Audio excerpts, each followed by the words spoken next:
Welcome to Channel 17, the Town of Colonie Government Channel. It goes all my life's a circle, sunrise and sundown. The moon rolls through the nighttime till the daybreak comes around.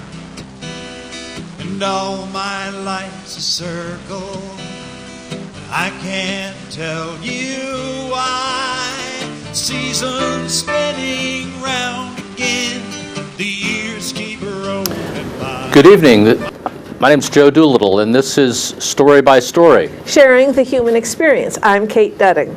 And we're storytellers, and we're really interested in how stories come about and get repeated and get into the sense of everybody's daily life and maybe their school life or their work life.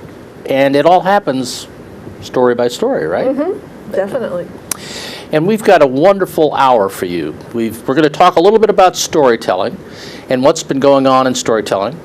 We have a guest storyteller with us, Sandy Schuman, who is a teller we know and love and admire for the stories he tells and the good example that he usually sets among other storytellers.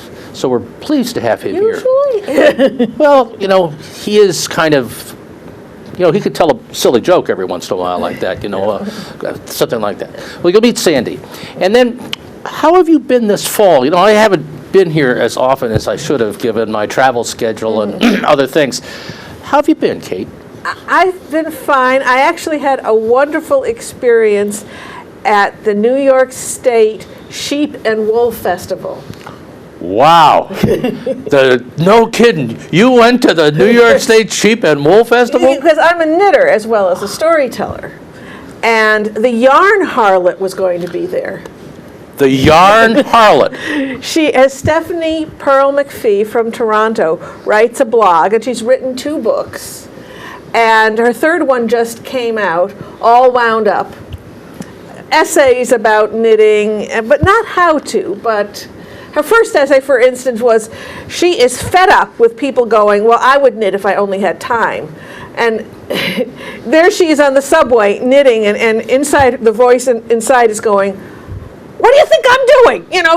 You're doing nothing. You could be knitting now. Anyway, she was a woman I wanted to meet. And Did she come up to your high expectations? Well, she exceeded my expectations because, you see, she and I both published stories in the books Knitlit 2 and Knitlit 3.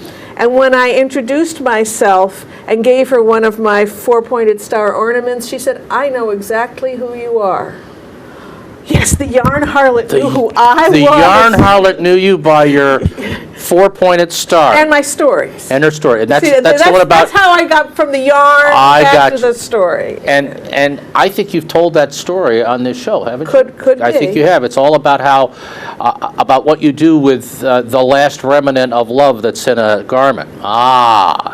It's a good story. And when I said, how story finds its way through our lives, story by story. Now that's a good example of just how it happens. Mm-hmm. Thank you for that. Mm-hmm. I mean, where was this yarn in Rhinebeck at the Dutchess County Fairgrounds. So it was in a pretty quaint place, too. Quaint? No. It's Rhinebeck. Rhinebeck, but the fairgrounds, you have no idea how many people come to this.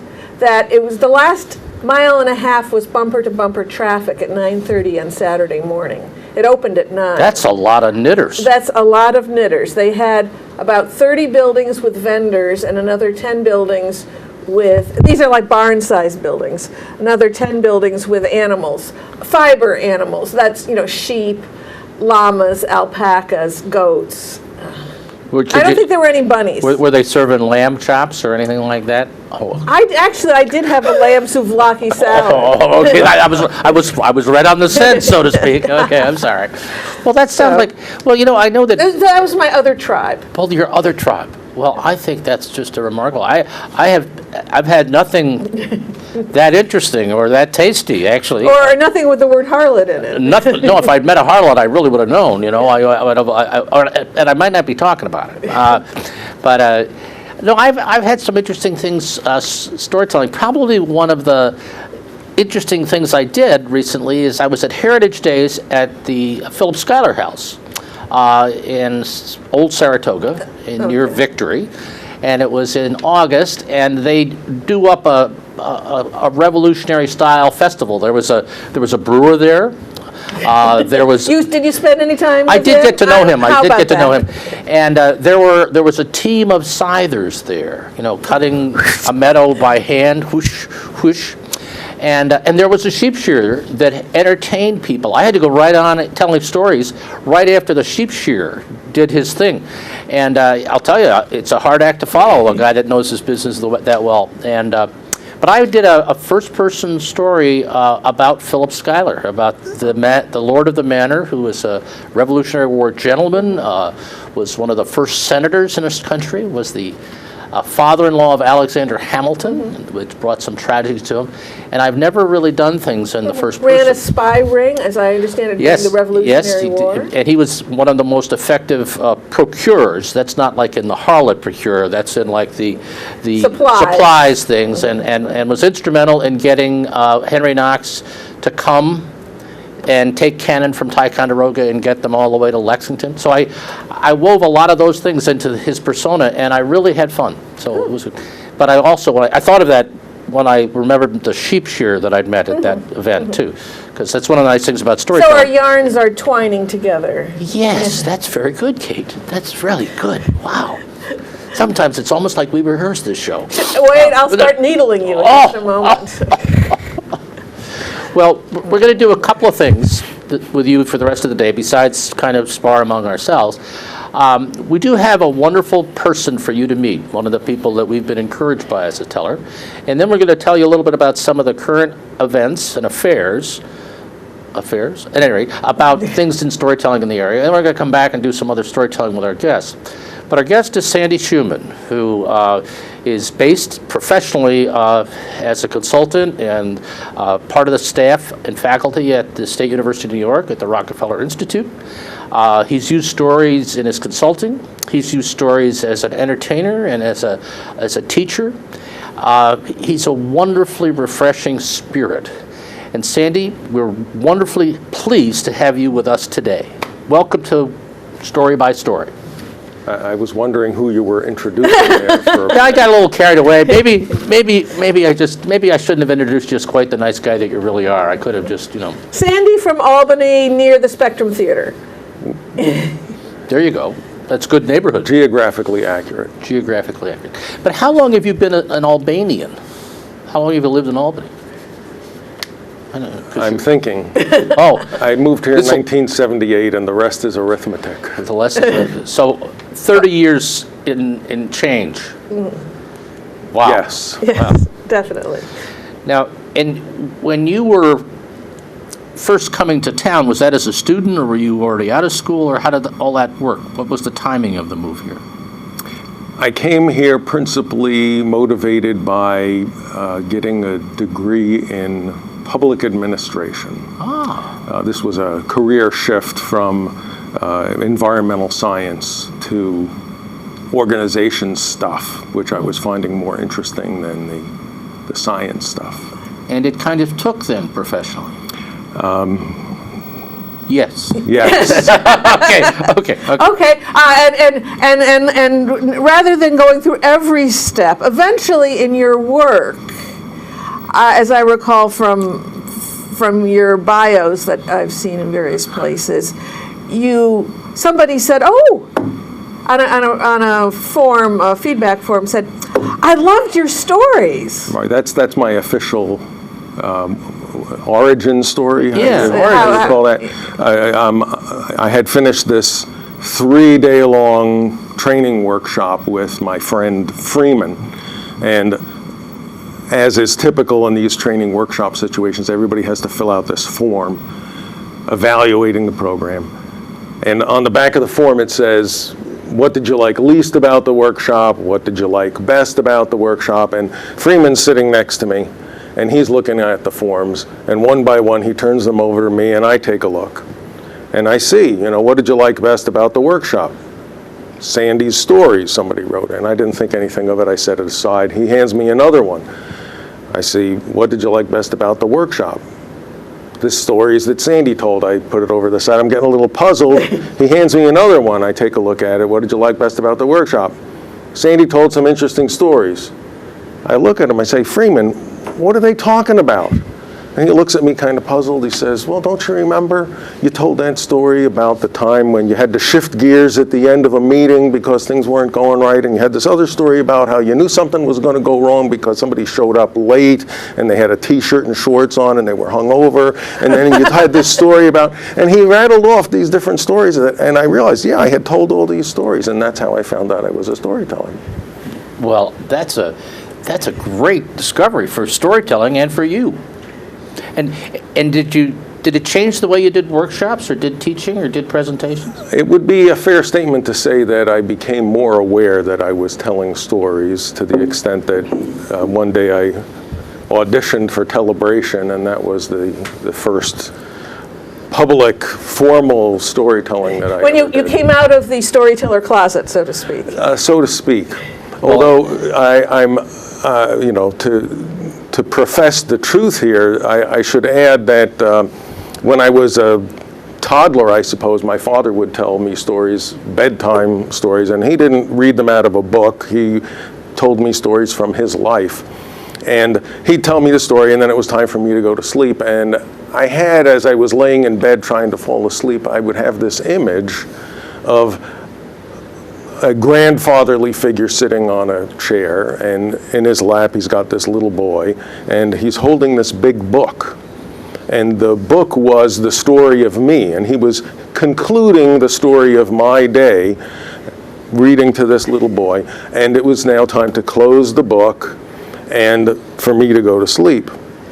And I had this idea in my mind every night. I had this kind of image, and I'd say, well, in the morning, I'm going to think of that grandfatherly figure and the little boy, and he's going to open the book, and that's going to be the beginning of the story of my day.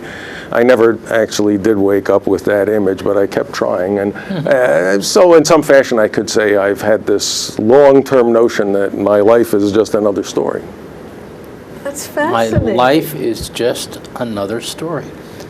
Well, it is really great. I think it's a wonderful, wonderful story and metaphor. And, you know, I know you tell personal stories.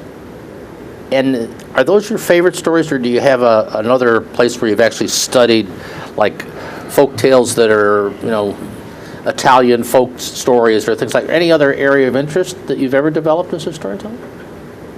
Funny you should say that. Funny I should say that. Yeah, this is strictly unrehearsed, folks.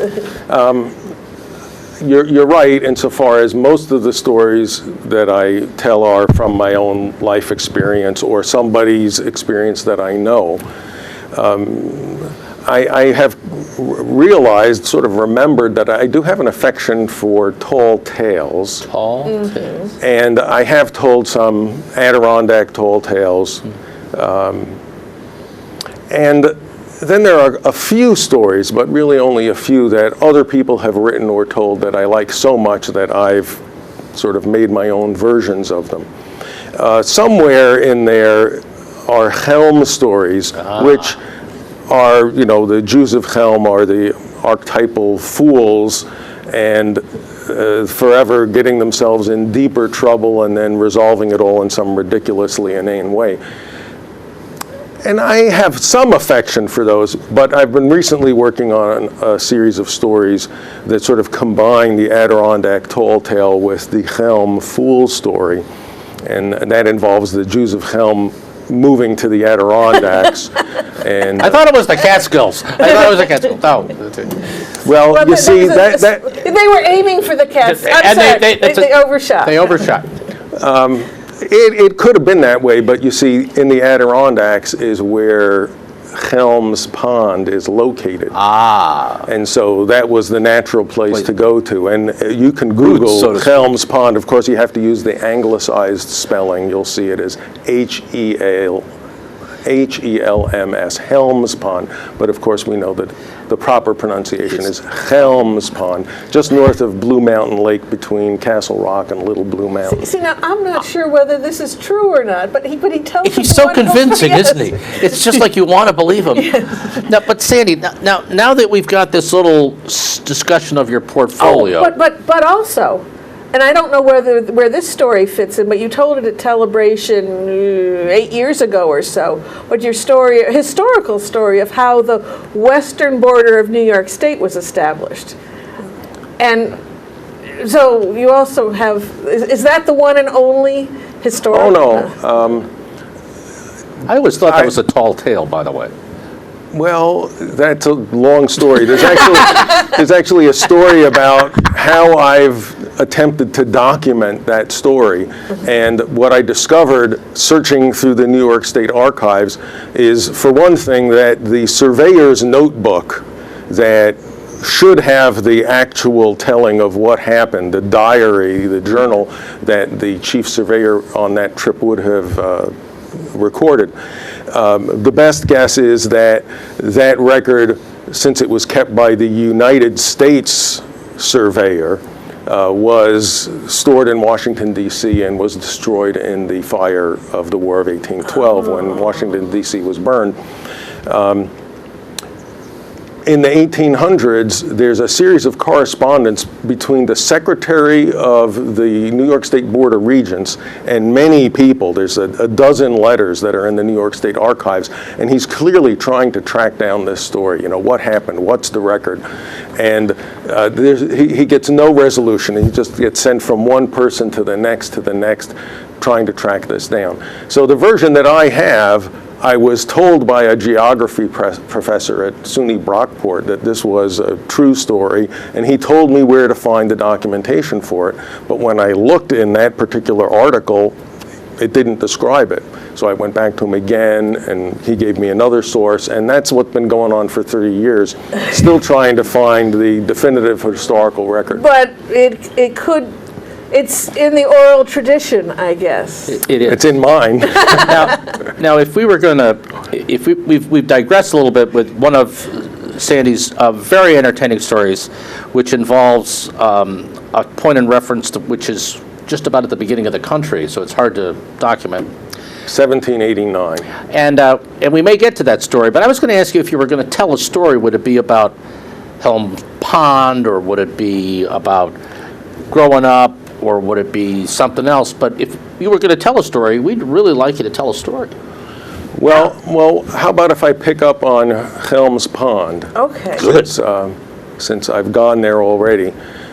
So you should understand fundamentally that the reason why the Jews of Helm moved to Helms Pond was that the real estate broker offered them a land deal, which was really hard to believe. He said that this tract of land, every acre is 2 acres. You can till the soil with a teaspoon. And there are not only 4 seasons, there are 5. And moreover, there's this pond, which just happens to be named Helms Pond. So this looked like a good deal.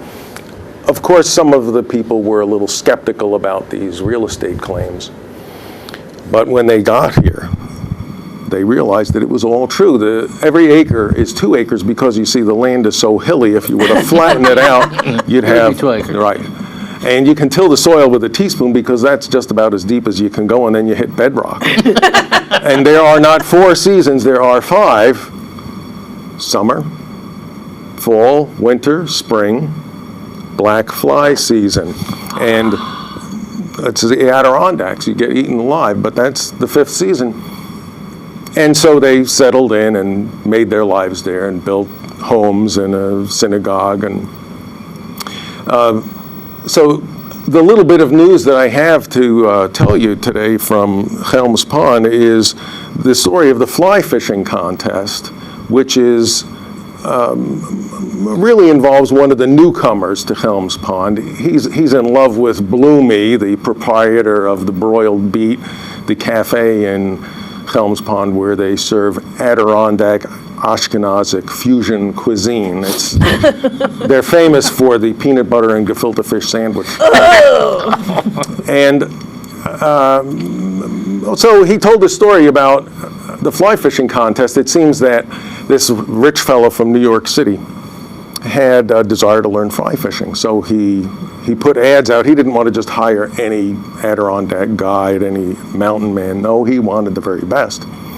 And so he advertised widely and sponsored a contest. And if you read the contest rules, you would realize that he had an unusual idea about what fly fishing really means. Well, the day of the contest comes and they set up this wooden platform in the middle of the field, and there's a judge's stand, and it drew such a huge crowd of spectators, the county sheriff had to have his deputies around monitoring the traffic and all. And this big guy walks up to the platform and he says, "I'm here to enter the fly fishing contest, and my name is Mountain Manny." And this is indeed a huge guy, and he pulls out of his pocket a little cardboard matchbox, pulls it open, and releases into the air a stonefly, one of the trout's favorite foods. It's about an inch long or so, and it takes off into the calm summer air. He reaches for his fly rod, and he casts, releasing all of the line, and at the end of the line is this tiny hook, and people get out their binoculars to watch the action, and with one mighty flick of his wrist, he hooks this stonefly, reels it in, and holds it up for everybody to see. The cameras are taking pictures, everybody's watching with their binoculars, and the crowd goes wild. This is outstanding, incredible. And he's ready to collect his prize money and sign the lucrative contract with this rich guy to teach him fly fishing for a full year.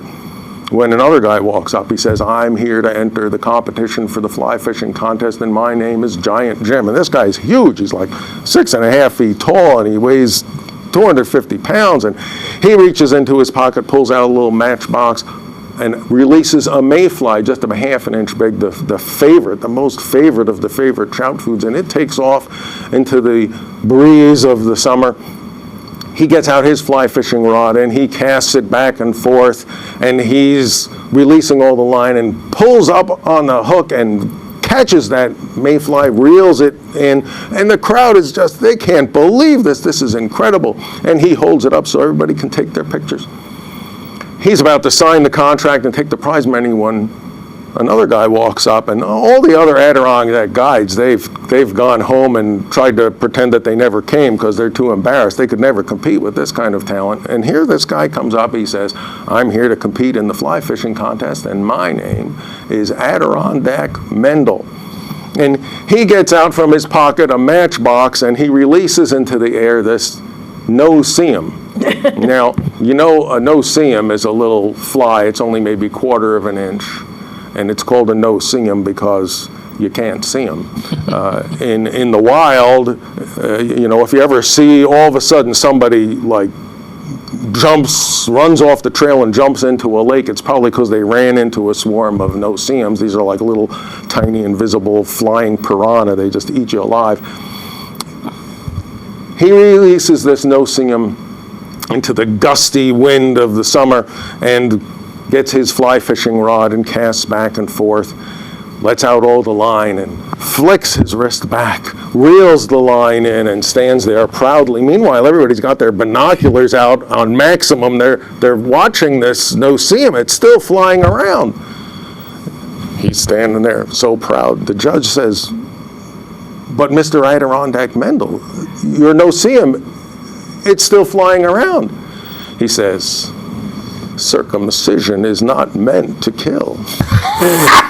And that's how Adirondack Mendel won the fly fishing contest.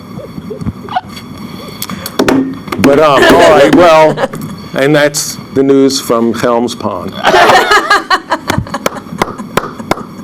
Sandy Schuman, I stand in awe. You're sitting. I'm actually. sitting, but I'm sitting here in awe. But he's taking his hat off. I am. I thought I didn't know where you were going. You sprung it on us just quite rightly, and it's just great, just great. And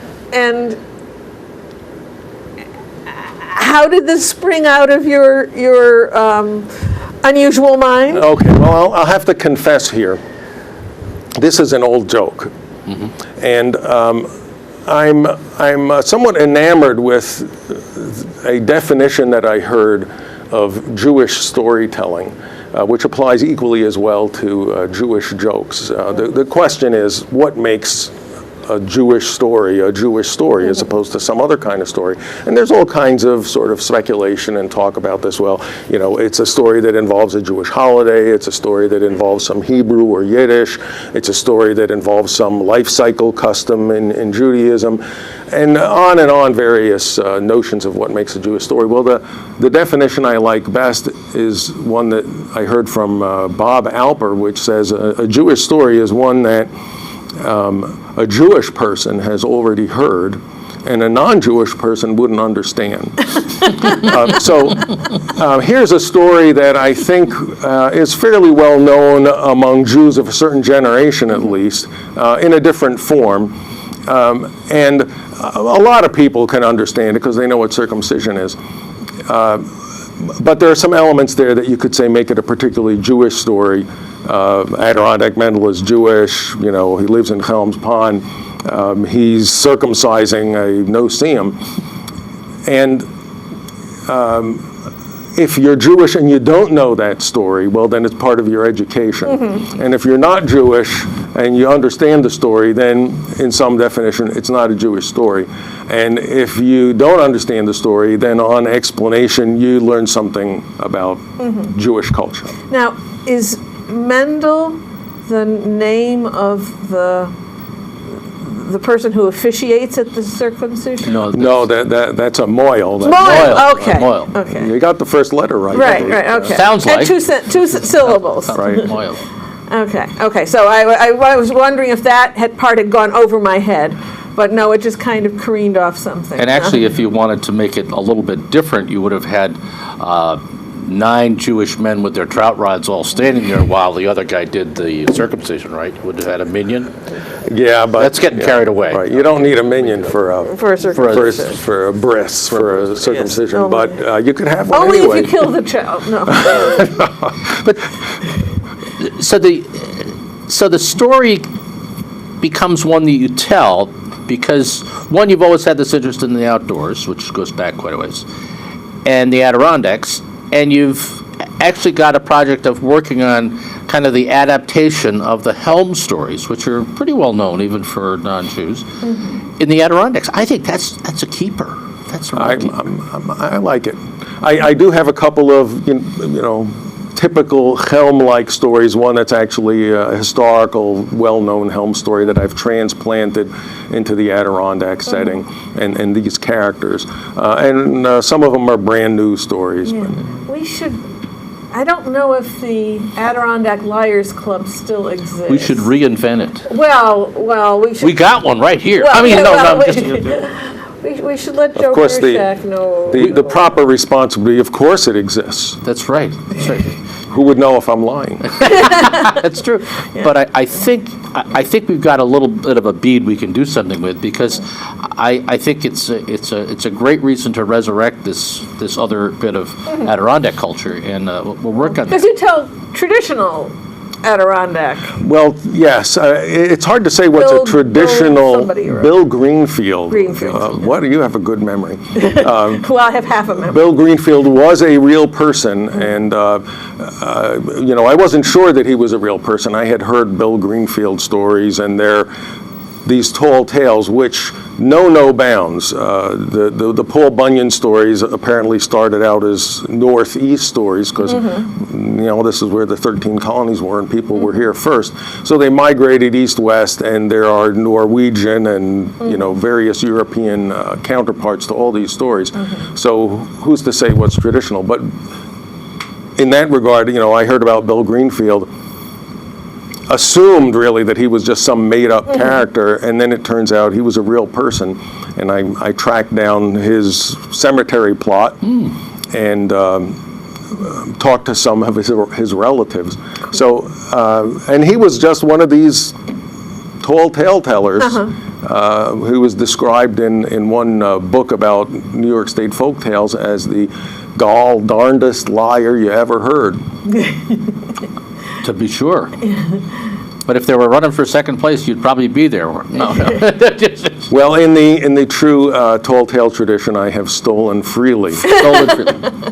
Stolen and transplanted and transformed. And Right. It's hard to come up with a new story. Sandy, I'm going to do a little segue and pick up on something you mentioned and then kind of go to that, and then we're going to come back to you. But Sandy mentioned that the first time he auditioned for Telebration. Well, that was way back in the eons of history, but... last century.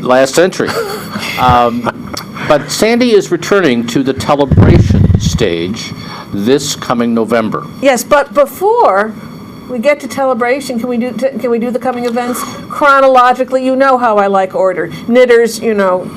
Get one, Pearl two. Well, hold that thought, because it's a special point of our whole program year in November, but we've got other special programs coming up, and we've got a really good one coming up quite recently, or coming up the first weekend in, not weekend, when's it coming up anyway? Yes. November. November 5th is, I believe, a Saturday. No. Yes. Saturday, Saturday, November 5th at 7 o'clock, a free show at Proctor's. It's our first pre-show spoken word program at Proctor's in Robb Alley. We have 4 of them that are themed to the event that's happening on the big stage, the main theater. And so at 8 o'clock, there's going to be Capital Steps, which is a troupe of Musical humorous storytellers. Yes, and have perhaps tall tale and Satire. satire. Yes, of those are officials in Washington. So at 7 o'clock, Margaret French is going to do a program, Muddling Through Humorous Stories. Now, just so you know, we, as a Story Circle troupe, as a guild, are the resident storytelling company at Proctor's Theater. That gives us a little bit of label on their marquee, and also gives us some license to provide a range of programmings there, which we've been doing for about 5 years. What else is there going to be? Well, the next day, on Sunday, November 6th, there's going to be a benefit for children at the well up at Cafe Lena in Saratoga Springs, featuring Peggy Lynn, First Lady of Adirondack Music. And Children at the Well, we've mentioned here before, it's a Youth Storytellers for Peace and Understanding, a project of the Interfaith Story Circle of the Tri-City area. And Kent Bushman, who some of you know, is going to be the MC, and there are going to be some tellers from the Interfaith group, Children at the Well, and Kate's going to be there. And it's going to be a lovely evening, and if you've not ever been, if you've never been to Cafe Lena, you should go there and hear stories. It's very cozy and intimate and fun, and we really think the group is quite a group worthy of support, and we hope to see you there. And there will be desserts. Yes. And now, the next weekend on Sunday, November 13th, again at 2 o'clock at Proctor's, will be the 16th annual Telebration, this year called Shared Laughter. And this year, Sandy is one of the 8 or so tellers who will be joining the card and telling stories that'll make you laugh and maybe just tear up a little bit, but it's going to be fun. And we'll have a wonderful setup, and perhaps as a prelude, it's the Schenectady Green Market moves inside Proctor's that week. So if you come at 12:30, you can graze through the Green Market, buy your lunch, and show up for Telebration and snag some dessert, because there'll be eats there too. What we do with the money that we raise, this is a benefit of performance, is we underwrite storytelling events in area libraries and museums. And from our previous 15 Telebrations, we've underwritten 80 such storytelling events. So sometimes you might be benefiting from having your library have a storyteller that's promoted and provided by some of our Telebration grants. Indeed. And so with the help of Margie Rosen Krantz. Yeah, I always, from Eighth Step. Experience the world's oldest form of entertainment, vibrant and alive. There you go. We're alive and well, but we're also canned on YouTube. Canned? Did somebody fire us, Kate? No, you didn't mean that kind of can. No, I meant, enclosed. That we've taken the stories that have been told on this show and at a few other locations and put them on YouTube. We now have 45 stories.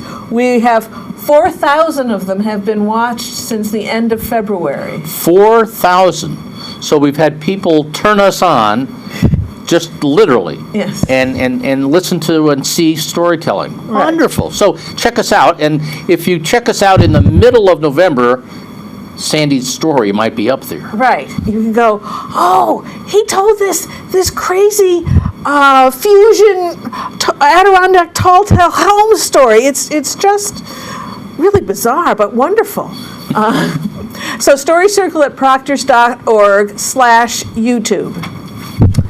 And if you'd like to help and become a patron of Story Circle at Proctor's, because Proctor's does have to charge for our use of its rooms and its personnel, you can also go to our website, as you see on the screen, storycircleatproctors.org, howyoucanhelp.shtml. And that's the end of what I know of what's coming up in November. There are a couple of things that I'm involved with that are of interest and maybe involve storytelling. On Friday night, the 4th of November, at the First Reformed Church in Albany, that's the great old church that's right down across from the Palace Theater.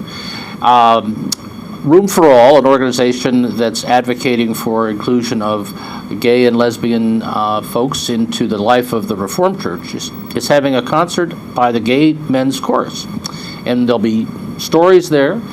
There's also going to be an exhibit of clerical stoles, the garments that ministers wear when they're preaching or doing communion.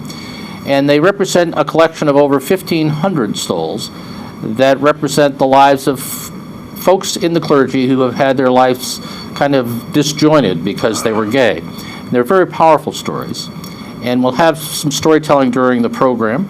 And it'll be an interesting and fun evening. So I encourage folks to come over and participate in that. Great. So now we have a little over 20 minutes left.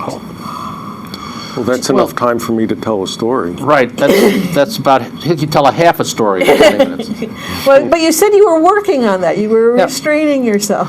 And I need to clarify one thing. I want to go back. If you're going to tell a story, and I don't know what you plan to tell, but one of the things about your stories, your personal stories, is they so lovingly describe the relationship you had with your dad. And I had a pretty good relationship with my father as well. And when I hear you tell one of those stories, it's not that I don't pay attention, but I go to other parts of my mind or my memory with either my dad or my own kids. And then I eventually wind up where you wind up, but it causes me to really care about the relationship I have with those people in my lives. And it's a great art that you bring when you tell those stories. So I share that with you, but I'd love to hear another story. We'd love to hear another story. Yeah, well, I think that his personal stories remind us of ours, and it's sort of like we have a two screens going on. Yeah. Or, and sometimes your story is the big picture and ours is the little one in the corner, and sometimes it flips. And we shift back and forth. I like that analogy. Oh, and it just- I'm glad to hear it. It just came to me. Because we don't rehearse, right? Well, I would like to tell a personal story. And, let me start with a little prehistorical context. In a prehistoric time, a small group left the camp to forage for food. They wandered far from the camp, and they came across this ravine, and they were about to head down steep one side and up the other when one of them noticed a tree that had fallen laying on the ground, and they lifted up that tree, stood it up on end, tilted a little bit, and leaned it so it fell, and it crossed the ravine. It was the first bridge. They went across the bridge carefully keeping their balance, and one of them grabbed a branch that broke off of the tree and kept it as a walking stick. And as they continued on, the others saw this walking stick, and they picked up branches, and they all had walking sticks. Finally, they came to a field of berries, and they started picking the berries and filling their pouches, and suddenly one of them was attacked by a bear, and they started to run away, and then one of them grabbed his stick and hit the bear, and they all came with their sticks, and they were going to hit the bear, and the bear ran away, and they saved their friend. It was time to head back, and they realized they weren't sure which was the way home. One of them climbed this tall tree and looked out in the distance and pointed the way. And so when they finally got home, they so wanted to tell this story that they invented language. Now, who's to say if that's the way it happened? But we often say that what distinguishes humans from other animals is that we have language, and I wonder if, even more fundamentally, it's that we tell stories. My father was a storyteller, and storytelling is easy. But then again, my mother was not a storyteller. And while it's easy to tell a story, it's hard to tell a hug. Well, I was 4 years old, just a little guy, and my mother asked me, "Sandy, I have to go shopping. Would you like to stay home, or do you want to come shopping with me?" And I hate shopping. I still hate shopping. It gives me a headache. I said, "Mommy, I'll stay home." And so she went off to do her shopping, and moments later, I wanted my mommy. And so I thought maybe she'd come and get me. I got my wool coat on, this full-length wool coat that I hated. It was this itchy wool, and I buttoned it up all the way to the top, and I hated that collar rubbing on my neck. And I even put the hat on, and it had these ear flaps, and I tied them underneath my chin with this itchy wool string. I hated that hat more than I hated the coat, and I stood there in the middle of the living room floor waiting for my mommy. When finally she came in the front door, she saw me there, and she knew exactly what happened. She put down her packages, she came and she swept me up in her arms, and I was crying, and she was crying, and she was sobbing, and she was a large woman, and when she sobbed and shook, you really knew it. And finally she regained her composure, and I regained my composure, and we went about our little boy and mommy ways. When I was 12 years old, my Boy Scout troop went to summer camp, and my mother was sure that I would get homesick. But that first week went by, I didn't think of home once until Parents' Day came. Now, our camp was on a hillside, and at the top of the hill was this roadway. That's where the parents would be coming in. And then there was a trail that led down the hillside, and there was a level area. That's where we had our flagpole and our campfire circle and the scoutmaster's cabin. And then the land continued down a slope, and at the bottom, that's where all the boys' lean-tos were, and that's where we were, cleaning up our bunks, waiting for the parents to show up. And I'm pulling the leaves out of my sleeping bag when I hear from the top of this hillside this voice, "Schuman!" And there I could see my mother, a large woman, bounding down the hillside. And so I started up from the lean-tos, and we met right there in the middle of the camp in that level campfire circle where everybody could see us. And she put her arms around me, and she was crying, and she was sobbing, and I'm putting my arms around her. I wasn't going to push her away or show that I was embarrassed. I was tolerant. And we stood there in the middle of the campfire circle with everybody watching, I'm sure, until my mother regained her composure, and then we went about our Boy Scout camp Parent Day things. I was 17 when I went off to college. And I didn't get home to visit very often. But when I did, I would come in that front door and my mother would be right there waiting for me, and she would put her arms around me and she would hug me and she would start crying and her whole body would shake. I would put my arms around her and I was understanding. And then after she regained her composure, we would go about doing our young adult son and mother things. And it was the same way every time I came home. It was like a ritual, but it was the real thing each and every time. When I was 29, I was about to get married. My wife and I were going to get married on Labor Day, and here it was the early summer. We had bought this house, and we were going to get married in the house. And we were painting and repairing and furnishing, not just to get the house in shape, but to get it in shape for the wedding. It was early in the summer. It was in July when my sister Selma called. My mother hadn't been feeling very well. She'd been to the doctor several times, same doctor she had seen for decades. But he wasn't there. He was on vacation, and so she saw some younger doctor, and he was unfamiliar with her case. He was a new doctor in the practice. He looked through her health history, and he gave her an examination, and he ordered some tests. And my sister had just come back from visiting the doctor to hear his report. He said, "Your mother has colon cancer, and it's gone into her kidneys and her liver, and the prospects are not good."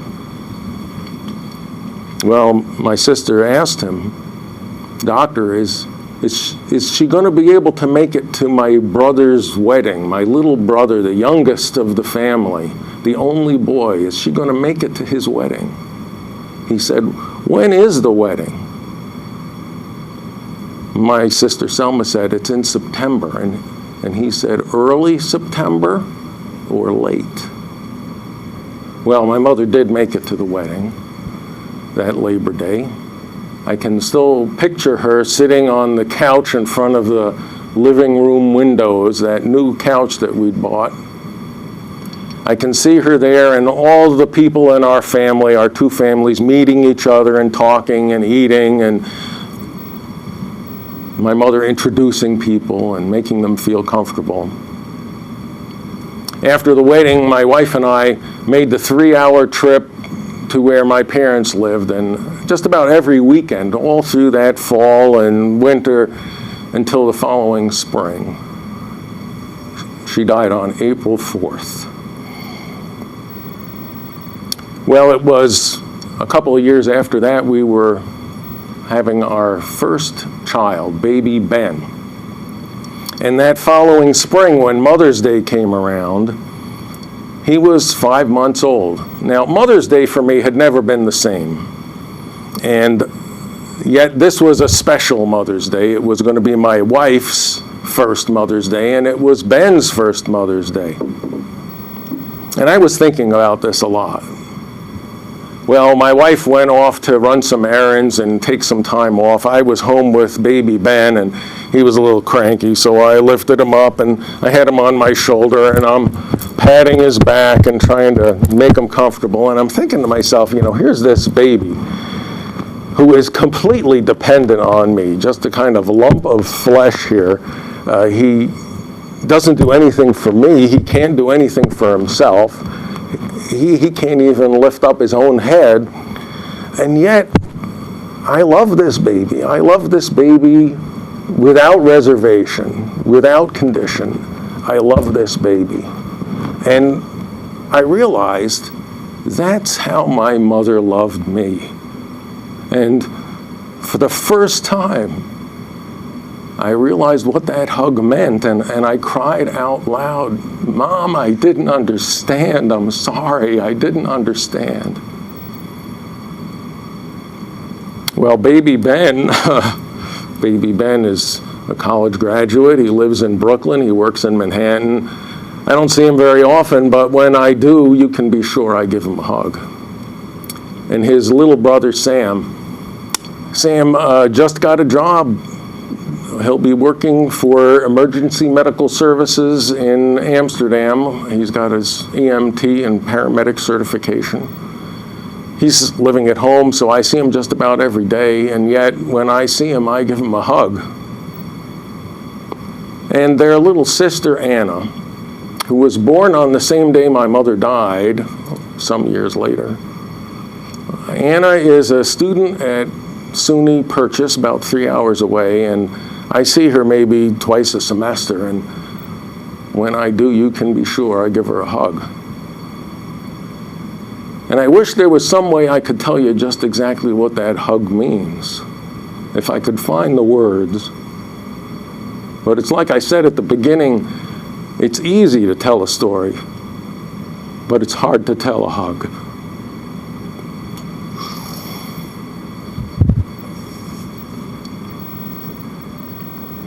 Thank you, Sandy Schuman. Thank you for that. It's a beautiful story. It's a beautiful story.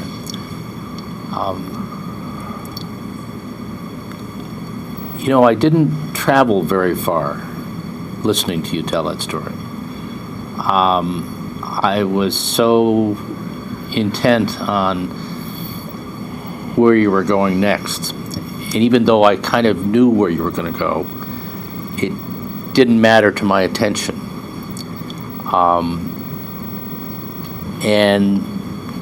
So that was just right there, just right there. No, I traveled a lot.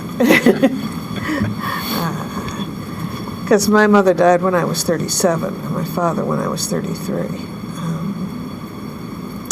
And I've also had those moments of, why didn't I understand? But I feel if there's any justice in the world, our parents understand that until you're at a certain point in the circle of life, you can't understand everything that's going on. And in fact, when Gert Johnson was telling a story once, I had an epiphany saying that my mother forgave me for a lot of things. She would have forgiven me for this too. So I think if there's any justice in the world, our parents understand this whole thing, and now are going, it's okay, we get it. We knew you'd get it too eventually. Yeah, and there are so many points of universal reference there and I think that's what binds you. And you do travel a little bit, but when you were burping the baby and when you're describing coming in the door and seeing your kids in college, many of us have had those same moments. So you've been there, and then our own story is reflected in your own story in your face. I mean, you know, you can't see how you look telling that story, but if the heart has a mirror, it's your face. And it was very wonderful and loving, and you know, would be the model for any great work of the love between a mother and a parent, or a mother and a child. What was your mother's name? Annette. Annette. Yeah, if I had had 20 minutes to tell the story, I would have worked in Annette. No, but I just wanted to, and Anna was named. Anna's named after her. Actually, my son Ben, his middle name in English is Paul, but in Hebrew his middle name is Hanan, which is my mother's Hebrew name. So there's actually 4 people that I know of who are named after my mother.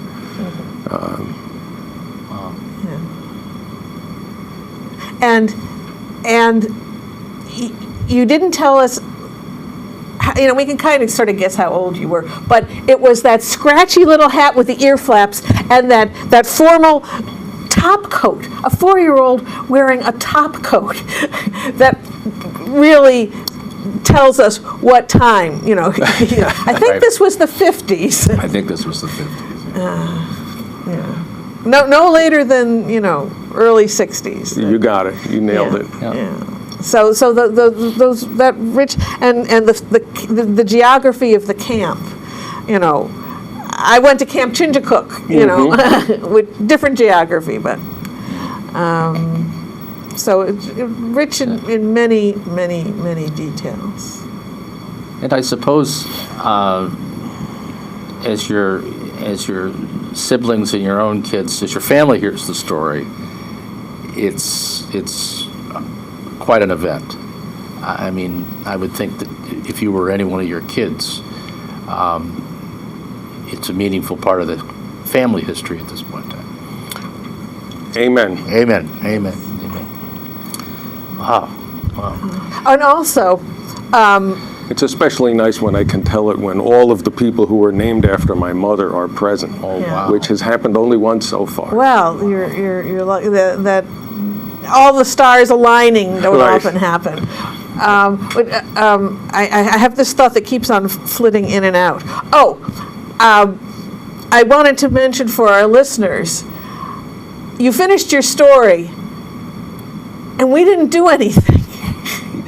And when I was a new teller, and I told a heartfelt story, and there was seemingly no response.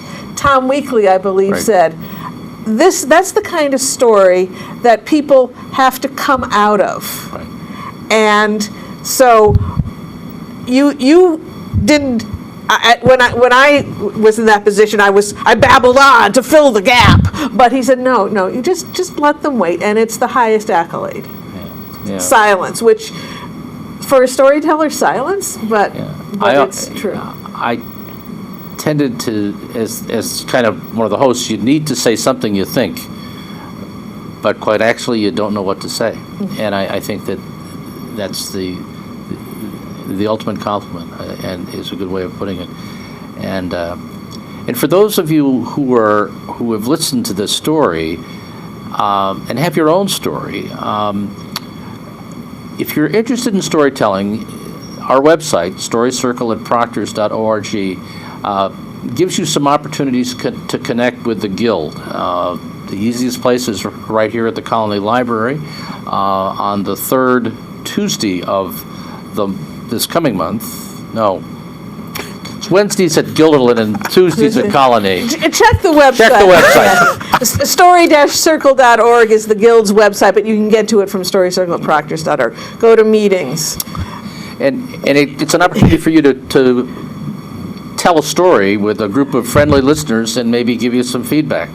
And we encourage that because that's how we meet new tellers. People And show also, up. you can just come and listen. That's true. Storytellers love listeners. Yep. Because otherwise, you're considered crazy if you're just talking and there's no one there. So those meetings are, and there's also, if you go to the website, we have an open mic up at Cafe Lena and at one other spot. And that I know. Oh, I didn't put that there. November 14th, I know that, Monday night, 7 p.m., Kay Olin is going to be the feature teller at Cafe Lena. And if you want to tell, then you show up about 6:35 and get your name on the list. The featured teller goes on about 8 o'clock, something like 20 that. after. A couple of stories and the feature teller. And so it's a fun night, and it's a $3 cover, and there's coffee and cookies. So, well, we have just 1 minute left, so thank you very much, Sandy, for joining us Oh, and very welcome. telling us My your fusion story from Adirondack Ashkenazic fusion, it's a mouthful. Yes. Well, I think we've discovered a new character in Adirondack Mendel. I think you got to develop more from him, because boy, oh boy, he's going to be good. He's going to be a good teller. And, of course, thank you for sharing your story of your mother. Right. So, Kate, until next month, you have a good rest of the month. Thank you. And please join us at Telebration, Sunday, November 13th, 2 o'clock at Proctor's. Come and graze the green market, and then come to Telebration at 2 o'clock in the afternoon. Take care. Much good cheer. It goes all my life's a circle, sunrise and sundown. The moon rolls through the nighttime till the daybreak comes around. And all my life's a circle, I can't tell you why. Seasons spinning round again, the years keep rolling by.